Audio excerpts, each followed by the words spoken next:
अब इश्क को इस सुनसान दुनिया में एक साथ ही मिल चुका था। उस लड़की का नाम एमा था। दोनों ने साथ रहने का निर्णय लिया। पृथ्वी पर अब केवल वही दो लोग बचे थे। एमा इश्क के घर में आकर रहने लगी। इश्क का घर पुराने जनरल स्टोर के पास था, जहां से खाने पीने की चीजें आसानी से मिल जाती थी। अब दोनों पहले से अधिक खुश थे। वे एक दूसरे के साथ काम बांट लेते, साथ खाना पकाते, घर संवारते और दिन रात एक दूसरे की संगति में जीवन व्यतीत करते। धीरे धीरे दोनों के मन में एक नई पीढ़ी को जन्म देने का विचार आया। कई महीनों बाद एमा गर्भवती हुई। ये जानकर इश्क गहरी सोच में पड़ गया। क्या इस उजड़ी हुई दुनिया में उनका बच्चा जीवित रह पाएगा? लेकिन एमा ने उसके भय को शांत करते हुए कहा, हमने अब तक जितना सहा है उसके बाद जीवन को आगे बढ़ाना ही सच्चा साहस है। इश्क एक जीव विज्ञानी बायोलॉजिस्ट था। उसने पुरानी किताबें पढ़कर प्रसव का तरीका सीखा, क्योंकि अब उनके अलावा कोई और नहीं था। उसने घर के बाहर सोलर पैनल भी लगा दिए ताकि बिजली की व्यवस्था बनी रहे। अब वर्षों से पृथ्वी पर जनसंख्या लगभग समाप्त हो चुकी थी। प्रकृति ने फिर से सांस लेनी शुरू की थी। धरती फिर से हरियाली से ढक गई थी और शहरों के खंडहर घने जंगलों में बदल चुके थे। जंगलों से जानवर बाहर निकलने लगे थे, जिससे इश्क और एमा को खतरा था। इश्क ने अपने घर के चारों ओर मजबूत बाड़ बनाया ताकि कोई जंगली जीव पास ना आ सके। उन्होंने कुछ पालतू जानवर भी पाल लिए थे, जिससे उनकी जरूरतें पूरी हो जाती थी।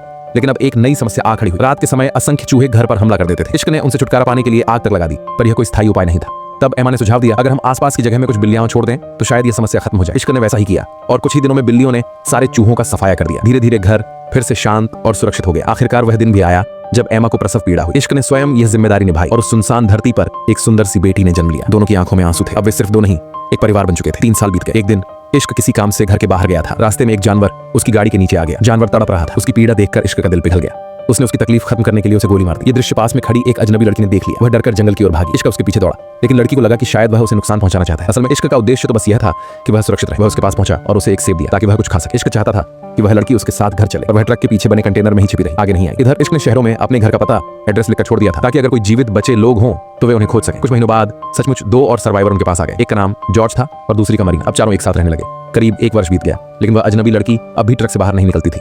एक दिन मरीना उसके पास खाना लेकर पहुंची। लड़की डर के मारे खाना फेंक दी और जोर जोर से रोने लगी। तब मरीना ने शांत स्वर में कहा, डरो मत, हम भी कभी तुम्हारी तरह अकेले थे। इस बंजर दुनिया में भटकते रहे, फिर हमें इश्क और एमा का घर मिला। अब हम सब साथ हैं। यहाँ न डर है न कमी। मरीना की बातें सुनकर लड़की की आंखों से आंसू थम गए। वो पहली बार मुस्कुराई और घर के भीतर आने के लिए राजी हो गई। अब वह अकेली नहीं रही थी। इस मरती हुई पृथ्वी पर इंसानियत ने फिर एक छोटा सा घर बसा लिया था।